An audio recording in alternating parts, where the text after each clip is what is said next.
అండి అందరికీ నమస్కారం. గుడ్ ఫ్రెండ్స్ ఇప్పుడు రిచ్ ఫ్రెండ్స్, అంటే రిచ్ అంటే డబ్బులనే కాదు, దే ఆర్ గ్రోయింగ్, పెద్ద స్థాయికి వెళ్ళారు. I'm so happy.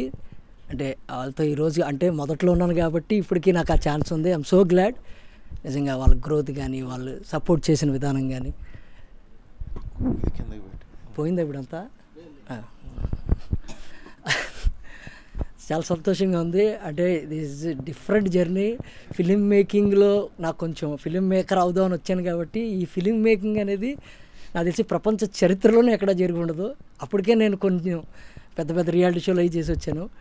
ట్రాలీలు పెట్టి అదేంటో పైప్ లైన్లు పెట్టి ట్రాలీలు పెట్టడం ఏంటో, సొంత లైట్లు తయారు చేయడం ఏంటో, ప్రొడక్షన్లో సమోసాలు పెట్టి అసలు మారుతి గారు అసలు అంటే కన్స్ట్రక్టివ్గా ఎదగడం ఎప్పుడు కూడా గొప్ప విషయం.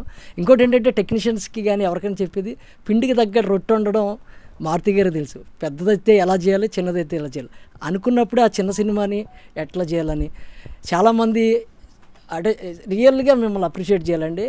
ఆ టైంలో ముక్కు మొహం తెలీదు, నేను ఎవరో అసిస్టెంట్ డైరెక్టర్ని మారుతి గారి దగ్గర పోస్టర్స్లో అంత పెద్దగా వేయడం, శ్రేయశ్రీని గారు దర్ ఇస్ బిగ్ పోస్టర్స్.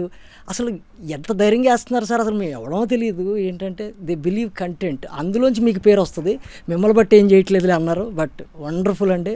మీరు ఏదైతే యాక్టింగ్లో కూడా నేను ఒక్కొక్కసారి చిన్న మనకే డౌట్లు, సార్ ఇది అవుద్దా, ప్రతి దగ్గర నేను ఫెయిల్ అయ్యా. ఏదైతే నేను క్వశ్చన్ అడిగానో అవుద్దు చూడు అక్కడ అన్నాడు ఆయన, ఎగ్జాక్ట్లీ థియేటర్లో అంత అక్యురేటెడ్గా చెప్పారు మీరు. ఇదేదో ఇక్కడ పోవడాలి కాదు, 12 సంవత్సరాల కింద. So great. మీరు ఊరికే కాదు, బాండ్ ముందే ప్రిపేర్ అయిపోయారు మీరు ఇక్కడ కొట్టేద్దామని. So I'm so glad. ఈరోజు అంత పెద్ద స్థాయిలో ఉన్న మారుతి గారితో ఇంకా నా జర్నీ ఉంది. I'm so happy.